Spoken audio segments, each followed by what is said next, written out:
नमस्कार मैम, मैं आपका बहुत बहुत स्वागत करती हूँ अपने चैनल में। मैम, जैसे कि आपको पता ही होगा कि आज महिला दिवस पूरे देश भर में मनाया जा रहा है, तो मैम महिला दिवस को आप किस रूप में देखते हैं? देखिए, अंतर्राष्ट्रीय महिला दिवस की पहले तो मैं सभी महिलाओं को शुभकामनाएं देना चाहती हूँ।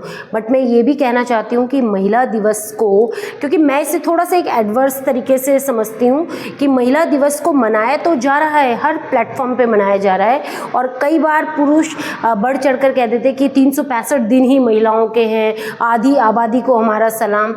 लेकिन क्या वास्तव में जो ग्राउंड स्टेशन रियलिटी है, या हम ये कहें कि जो वास्तविकता है, क्या वो यही है? जी नहीं।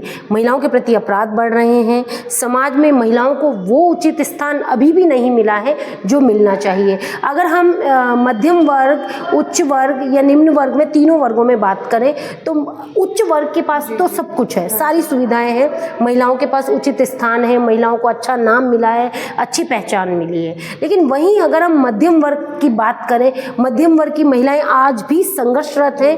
उसमें भी अगर 70-30 का रेशियो आप मध्यम वर्ग में ले सकते हैं कि 70% महिलाएं आगे बढ़ रही हैं, कुछ कर रही हैं, एंड 30% महिलाएं अभी भी प्रयास कर रही हैं कि शायद कोई प्लेटफॉर्म उन्हें मिले और वो भी किसी ऊंचाई को छुए। वहीं निम्न वर्ग की अगर हम बात करें, भारत के गाँव में आज भी आप देख सकते हैं कि महिलाएं उसी कंडीशन में हैं। उनको परिवार की भी समस्याओं को दूर करना पड़ता है, समाज की भी समस्याओं को दूर करना पड़ता है, और आप ये देखें कि आर्थिकी का साधन भी महिलाएं बन रही हैं, लेकिन उसके बावजूद वो बहुत सारी समस्याओं से ग्रसित हैं। स्वास्थ्य समस्या, जैसे अगर उत्तराखंड के पहाड़ों की बात करें तो महिलाओं का स्वास्थ्य एक बहुत बड़ी समस्या और चुनौती है।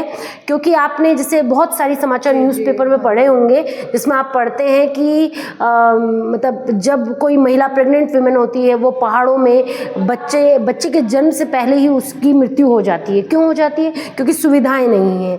3 किलोमीटर तक पैदल जाकर हॉस्पिटल मिलते हैं। तो ये बहुत बड़ी बड़ी समस्याएं हैं। मूलभूत सुविधाओं को अगर सरकार दे तो आधी आबादी को बचा सकती है, स्वास्थ्य से बचा सकती है। हाँ, आत्मनिर्भर बनाने की बहुत ज़रूरत है हमारी आधी आबादी को। एक तरफ कह रहे हैं हर हाथ में रोजगार, तो हर हाथ में रोजगार तभी हो सकता है जब हमारी आधी आबादी को भी आत्मनिर्भर बनाया जाए, उनमें भी स्वाभिमान को जगाया जाए, और एंटरप्रेन्योरशिप में पुरुषों का दबदबा ना रहे, बल्कि महिलाएं एंटरप्रेन्योरशिप भी बने और अन्य महिला एंटरप्रेन्योरशिप को भी बनाएं। तो यही मैं कहना चाहती हूँ कि अगर समाज में एक तो अवेयरनेस की बहुत ज़रूरत है, दूसरा महिलाओं के उत्थान की बहुत ज़रूरत है।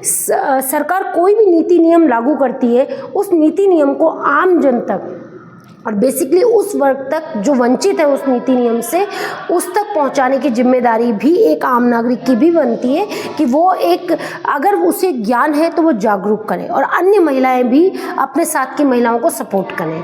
मैं यही कहना चाहती हूं, और इसीलिए और आप सबको मेरी तरफ से अंतर्राष्ट्रीय महिला दिवस की हार्दिक शुभकामनाएं। तो मैम, मैं ये पूछना चाहूँगी कि मैम इस वजह से ही मतलब कि हमारे कहीं कहीं पर हमारी महिला पिछड़ रही है पीछे, तो आपको ऐसा लगता है? तो क्या क्या मतलब ऐसी सुविधाएं नहीं है कि जो हमारी महिला आगे नहीं बढ़ पा रही है, तो क्या कारण? देखिए, मुझे जो सबसे महत्वपूर्ण समस्या लगती है तो स्वास्थ्य की बहुत बड़ी समस्या लगती है मुझे, क्योंकि मैं अगर उत्तराखंड से मैं बिलोंग करती हूँ तो मैंने यही देखा है कि हमारे पहाड़ में जो पुरुष है वो अभी भी वही चल रहा है, माइग्रेशन सिस्टम चलता है कि पुरुष जो है वो बाहर जाके जॉब करते हैं और महिलाएं जो है वो पहाड़ों को देखती हैं, अपने घर को देखती हैं, परिवार को देखती हैं, कई बार आर्थिकी भी देखनी पड़ती है। तो मैं ये आपसे कहना चाहूँगी कि स्वास्थ्य की सुविधा बहुत दिक्कत है।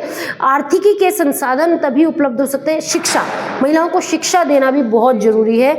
अगर आप हर महिला को, हर नारी को शिक्षित करेंगे तो हर परिवार शिक्षित होगा, क्योंकि आप जानते हैं कि परिवार ही समाज की आधारशिला है और माँ ही पहली गुरु है। अगर माँ पहली गुरु है तो हर महिला का शिक्षित होना बहुत ज़रूरी है। हर लड़की का आत्मनिर्भर होना बहुत ज़रूरी है, आत्म सुरक्षित होना बहुत ज़रूरी है। अगर हर लड़की अपने को सुरक्षित महसूस करेगी तो समाज में एक बराबरी का माहौल बनेगा, और तब वो समझेगी कि हाँ, पुरुष के साथ मैं कंधे से कंधा मिलाकर चलती हूँ। अगर वो डरी सहमी रहेगी तो किस क्षेत्र में वो नौकरी कर पाएगी, आप समझें।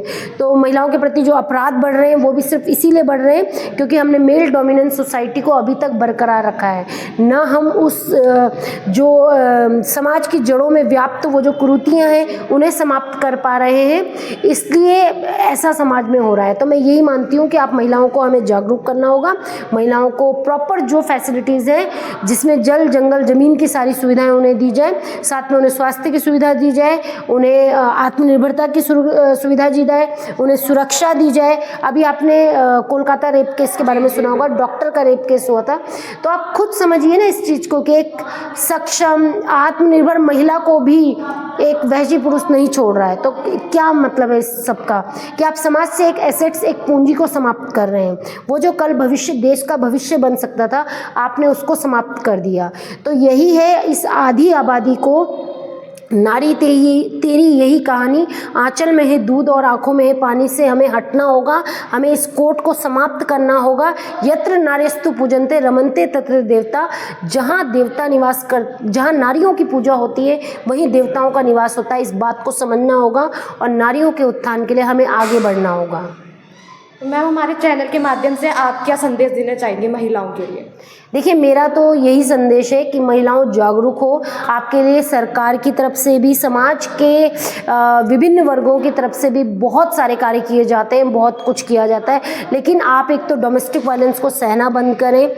दूसरा, आप जो भी आपके खिलाफ हो रहा है, ईव टीजिंग, एक छोटी सी छेड़छाड़ की घटना को आप छुपा देते हैं और वो कल किसी के साथ बलात्कार के रूप में सामने आ जाती है। तो इस चीज़ को हमें ध्यान देना होगा कि मेरे साथ जो हो रहा है मुझे उसे मुखर तौर पे बताना है, ताकि मेरी बच्चियों के साथ या मेरे समाज की अन्य बच्चियों के साथ वो सब ना हो।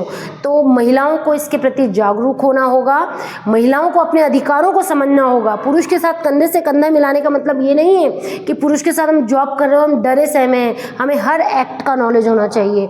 पोक्सो एक्ट का हमें नॉलेज है, हमें ये पता है कि वर्किंग उसमें हम काम कर रहे हैं, कहीं पर वर्किंग इन्वायरमेंट में हैं, तो विशाखा एक्ट का हमें नॉलेज होना चाहिए। हमें पता होना चाहिए कि हमें क्या क्या सुविधाएं, क्या क्या संसाधन मिले हुए हैं। मैं महिलाओं को यही संदेश देना चाहूँगी, जागरूक रहिए, सुरक्षित रहिए।